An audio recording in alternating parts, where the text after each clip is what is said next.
دې غوا د دې ځوانه سره خبرې شروع کړې او د دې ځوان ته یې وویل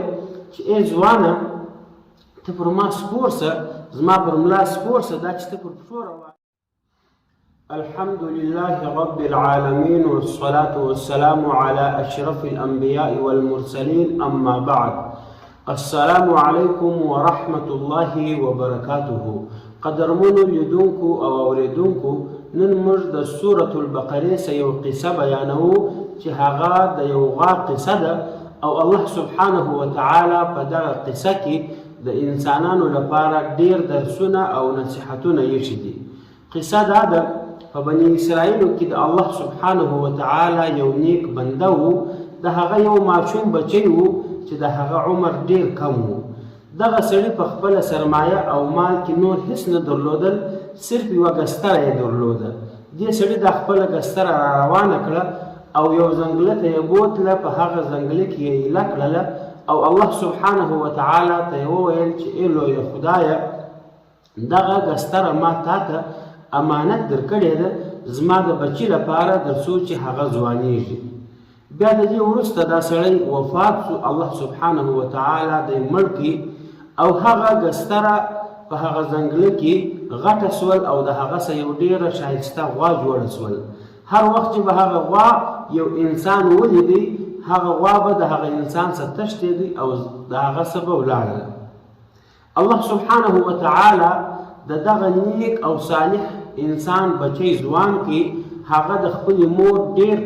فرمانبرداره و، د خپلې مور سره یې ډېره نیکي کول او یو ډېر صالح ځوان و. دې ځوان خپله شپه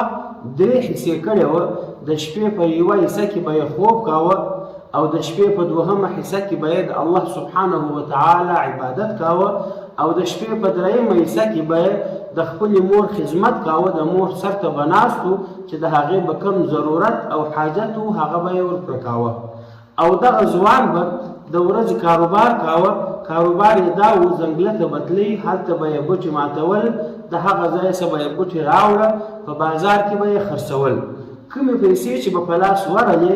هغه پیسې به د 3 حصې کړلې.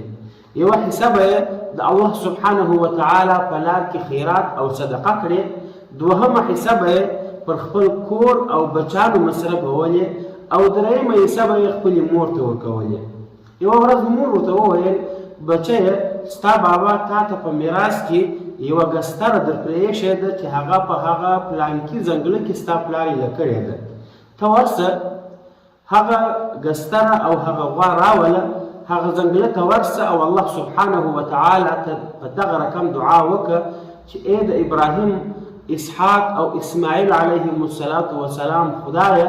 ما ته هغه زما د پلار امانت راکړه. دا ځوان هم ولاړی و هغه ځنګله ته. کله چې هغه ځنګله ته ورغلی، نو په هغه ځنګله کې الله سبحانه وتعالی ته دعا وکړه چې ای لویه خدایه، ای د ابراهیم، اسماعیل او اسحاق علیهم السلام خدایه، هغه زما د پلار امانت چې تا ته یې درکړی دی، هغه زما د پلار امانت ما ته راکړه. د خدای په قدرت باندې هغه غوا د ځنګله څخه راووتل او دې ځوان ته راله او د دې ځوان مخ ته ودرېدل. دې ځوان هغه غوا ونیول، د هغې په غاړه کې یو رسۍ وله، تر هغه رسۍ یې ونیول او روانه یې کړل. د الله سبحانه وتعالی په قدرت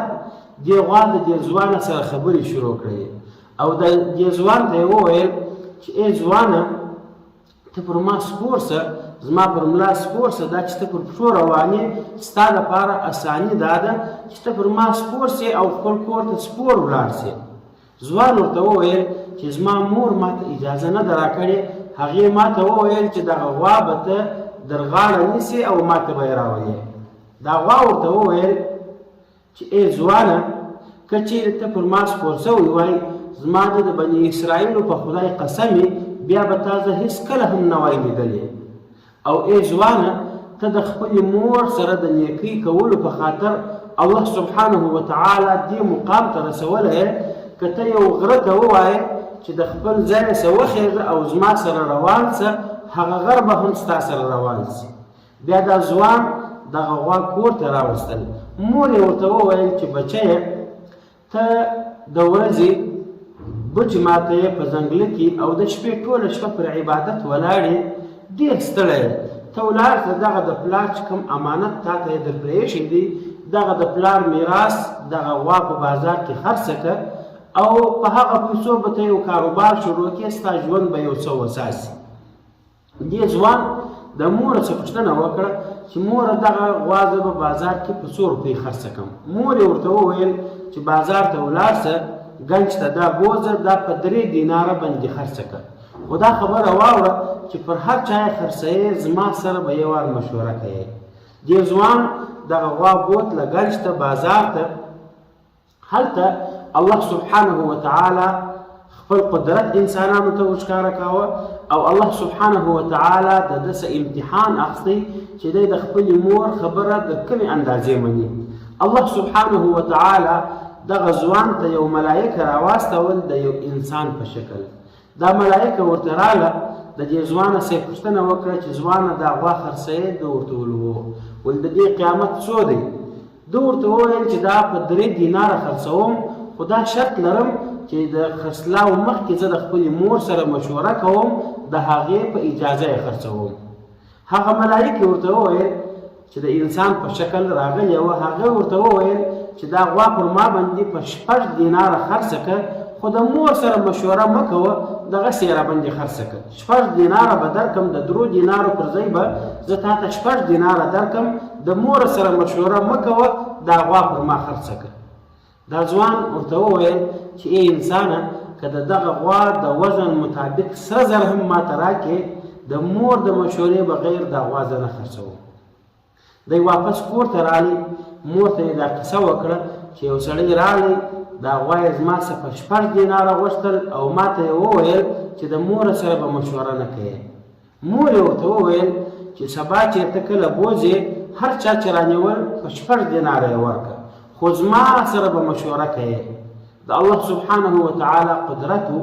دوهمه ورځ چې کله ده دا غوا ګنج ته راوستل هغه ملایکه بیا ورته راغله د یو بل انسان په شکل پوښتنه یې ځینې وکړه ځوانه دا غوا خرڅوې ده ورته ویل هو په څو یې ورکوې ویل ما ته مور وویل چې دا به په 6 دیناره خرڅوې هغه ملایکې چې په حقیقت کې ملایکه ول او د یو انسان په شکل ورته راغلې وه هغه ملایکې ورته وویل چې پر ما باندې یې په 12 دیناره خرڅه کړه خو مور ته مه وایه د مور سره مشوره مه کوه ځوان انکار ورته وکړي چې زه د مور د مشورې بغیر دغه غوا پر تا باندې نه خرڅوم کله چې دا ځوان واپس مور ته راغلی بیا یې دا قصه ورته وکړله مور یې ورته وویل چې بچی دغه انسان چې تا ته 2 ورځې پرله پسې راځي دا د الله سبحانه وتعالی یو ملایکه ده ستا امتحان اخی په تا امتحان او ازمایش کوي چې ته د مور فرمانبرداره یې او که نه یې نن که دا سړی درته راغلی ته پوښتنه جن وکړه مشوره ورسره وکړه چې زموږ دپاره څه کول پکار دي دغه غوا موږ خرڅه کړو که یې نه کړو خرڅه کله چې دا ځوان دغه غوا دا ګستر او دا غوا درېیمه ورځ بازار ته بوتله نو د الله سبحانه وتعالی په قدرت هغه ملایکه چې د یو انسان په شکل راتله هغه بیا ورته راغله دې ځوان پوښتنه جن وکړه چې ته موږ ته مشوره راکړه دغه غوا چې موږ یې لرو او بل هېڅ هم په کور کې نه لرو دا موږ خرڅه کړو که یې نه کړو خرڅه ستا زموږ دپاره څه مشوره ده هغه ملایکې ورته وویل چې ستا مور ته ووایه چې دا غوا مه خرڅوه دا کور ودروه الله سبحانه وتعالی په بني اسرائیلو کې یو پیښه کوي یو انسان مړ کېږي د موسی علیه السلام د قوم انسانان تاسې ته راځي هغه دغه غوا ستاسې سره رانیسي او تاسې دغه غوا پر هغو باندې مه خرڅوئ صرف په یوه قیامت چې هغو ته به تاسې وایست چې دا غوا موږ په دې خرڅوو چې تاسې به د دې پوست او د دې چمړه د سرو زرو د دینارو څخه موږ ته راډکوئ دا ځوان هم خپلې مور ته راغلی او دا خبره یې ورته وکړه چې ملایکې راته وویل چې مور ته ووایه چې دا غوا او ګستره مه خرڅوئ کور یې ودروئ الله سبحانه وتعالی په بني اسرائیلو کې یو پیښه کېږي د موسی علیه السلام د قوم انسانان تاسې ته راځي پر هغو باندې به دا په دې قیامت خرڅه کوي چې هغه به د دې پوست تاسې ته د سرو زرو د دینارو څخه ډکوي د الله سبحانه وتعالی قدرت په بني اسرائیلو کې دوه ورونه ول، دا یو ورور یې غریب و، دا بل ډېر سرمایه‌دار و. دا غریب راولاړ سو، دا سرمایه‌دار او دا مول ورور یې مړ کړي، په یو ځنګله کې یې وغورځوي. بیا موسی علیه السلام ته راغی چې زما ورور یو چا مړ کړی دی، ما ته د خپل ورور قاتل راوښیه. الله سبحانه وتعالی ته ووایه چې ما ته زما د ورور قاتل راوښیي او دا قاتل ما ته را معلوم کړه. حال دا چې دې ورور دا خپل ورور په خپل لاس وژلی و، اوس انسانانو د خطا ایستلو دپاره دا طریقه کول. موسی علیه السلام د الله سبحانه وتعالی د طرفه وحی ورته راغله چې الله سبحانه وتعالی فرمایي چې تاسې یو غوا حلاله کړئ، د هغه غوا په یو حصه باندې دغه مړی ووهئ، دا به راژوندی سي او تاسې ته به خپل قاتل در وښي. الله سبحانه وتعالی په سورة البقره کې دا قصه کوي: وإذ قال موسى لقومه إن الله يأمركم أن تذبحوا بقرة. کله چې موسی علیه السلام خپل د قوم خلکو ته وویل چې الله سبحانه وتعالی تاسو ته امر کوي چې تاسو یو غوا حلاله کړئ او بیا د هغه غوا په یو حصه باندې دغه مړی ووهئ، دا به راژوندی سي او خپل قاتل او خپل وژونکی به تاسو ته در وښیي. دوی موسی علیه السلام ته په جواب کې وویل: اتتخذنا هزوا، د الله پیغمبر موسی ته زموږ سره مسخرې کوې، موږ تا ته وایو چې ته الله ته دعا وکړه چې موږ ته د دې انسان قاتل راوښیي، ته غوا حلاله کړئ. موسی علیه السلام د الله ډېر جلیل القدره پیغمبر دی، هغه دومره عظیمه مرتبه لري چې د قرآن په 10 سپارو کې صرف په 2 سپارو کې د ده نوم نه دی راغلی، نور په 28 سپارو کې د موسی علیه السلام نوم راغلی دی. دومره عظیم پیغمبر دی. هغه ورته وویل: اعوذ بالله ان اكون من الجاهلین، ای انسانانو زه د الله څخه پناه غواړم چې زه د ناپوهانو انسانانو څخه ځم. زه یو ناپوه نه یم چې ستاسې سره مسخرې کوم، زه د الله څخه پناه غواړم، زه د الله څخه پناه غواړم چې زه ځان په جاهلانو کې راولم. دوی چې کله سرخلاص شو چې دا د الله سبحانه وتعالی د طرفه څه امر دی، نو بیا دوی موسی علیه السلام ته وویل: ادعو لنا ربک یبین لنا ما هي. ای موسی ته خپل پروردګار ته دعا وکړه چې موږ څنګه غوا حلاله کړو. موسی علیه السلام د الله سبحانه وتعالی د طرفه دې ته وویل چې الله سبحانه وتعالی فرمایي: انه یقول انها بقره لا فارض ولا بکر. الله سبحانه وتعالی فرمایي چې داسې یو غوا حلاله کړئ چې هغه نه ډېره زړی ولا بکر، نه ډېره وړی، نه ډېره کمی، عوان بین ذلک، د زړې او ځوانې په مابینځ کې یو میانه حاله غوا حلاله کړئ. فافعلوا، تاسې دا کار وکړئ، ما تؤمرون، په کوم کار چې تاسې امر کېږي. پیغمبر علیه السلام فرمایي چې دوی هره غوا حلاله کړې وای، د دې دغه کار په کې دی دغه مړی په راژوندی کېدی چې دوی د دې غوا په حساب باندې هره غوا چې دوی حلاله کړې وای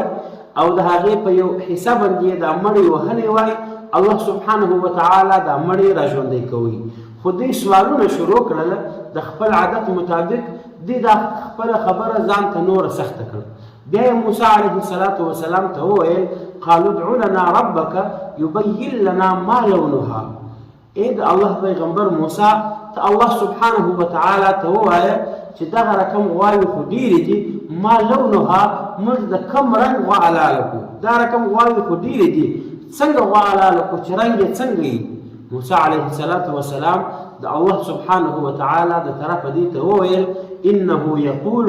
الله سبحانه وتعالی فرمایي: انها بقره صفراء، دغه غوا چې تاسې حلالوئ دا به یو ژړه غوایي، فاقع لونها، د دې رنګ به تک ژړي، تسر الناظرین، او انسانانو ته به ډېر خوند ورکوي. دغه رقم غوا حلاله کړئ چې ژړی او تکه ژړی او انسانان یې وویني، د انسانانو زړونه خوشحاله سي. دوی بیا د موسی علیه السلام څخه سوال وکړي: قالوا ادع لنا ربک یبین لنا ما هي. ای موسی ته پروردګار ته ووایه، ته هغه ته دعا وکړه چې دغه څنګه غوا موږ حلاله کړو. ان البقره تشابه علینا، پر موږ باندې خو دا غوا ګډه شول، دغه رقم غواوې خو ډېرې دي. ته پروردګار ته دعا وکړه چې موږ ته دا غوا راوښیي چې موږ څنګه غوا حلاله کړو. انا ان شاء الله لمهتدون، ان شاء الله موږ به هدایت ته ورسېږو. ته د پروردګار څخه دا یوه پوښتنه راوکړه. موسی علیه السلام بیا ورته وویل الله سبحانه وتعالی د جانبه یې دوی ته جواب ورکړي چې انه یقول، الله سبحانه وتعالی فرمایي انها بقره لا ذلول، دغه غوا چې تاسې حلالوئ دا به دا رقم غوا وي چې پر دې به خواري نه وي ختلې، دا به محنت کشه و خواري کشه غوا نه وي، پر دې باندې به کار نه وي سوی. تثیر الارض، دې به مځکه نه وي اړولې، یعنې دغه غوا به په یوې کې نه وي چلېدلې. ولا تسقي الحرث، او دغه غوا به د ساسه اوبه نه وي راکښلې، په دې باندې به یو کښت نه وي اوبه سوی. مسلمتون، یو سالمه جوړه روغه غوا به وي. لا شیة فیها، په دې کې به هېڅ عیب نه وي. کله چې موسی علیه السلام دغه نښانې هم وروښولې، نو دوی وویل چې الان جئت بالحق، اوس تا موږ ته صحیح لار راوښول، بس صحیح دی. بس نو دوی په دغه غوا پسې ګرځېدل چې دغه صفتونه لري، ځوانه غوا وي، نه ډېره کمه وي، نه ډېره زړه وي، تکه ژړه وي او ډېره تکه ژړه وي، او داسې غوا وي چې انسانانو ته خوند ورکوي، او دا رقم غوا وي چې په ګرد ژوند پر دې باندې کار نه وي سوی، نه د دې څه د یوې کار اخیستل سوی، نه په دې باندې چا د څاګانو څه اوبه راکښلي. نو دوی په ښار کې ګرځېدل، دغه رقم غوا ورکه سول. دغه غوا یوازې د هغه سپین سري په کور کې ولاړه ول، د هغه یتیم غوا وه چې الله سبحانه وتعالی د هغو لپاره په دغه غوا کې یو برکت اچوي. بیا دوی هغه یتیم او هغه سپین سري ته ورغله، د هغه څه یې غوا رانیول. هغو دا غوا په دې شک پر دوی باندې خرڅه کړه چې تاسې به د دغه غوا پوست موږ ته د سرو زرو راډکوئ. بیا دوی دغه شرط ومنئ، دا غوا یې په دغه قیامت رانیول. الله سبحانه وتعالی فرمایي فذبحوها وما كانوا يفعلون، دوی دا غوا حلاله کړ او دوی نږدې نه وه چې دا غوا او دا کار ته ورسېږي، ځکه دا داسې غوا وه چې په ټوله ښار کې صرف یوه غوا دغه رقم پیدا کېدل، او هغه د دغه یتیم غوا وه. واخر دعوانا ان الحمد لله رب العالمین.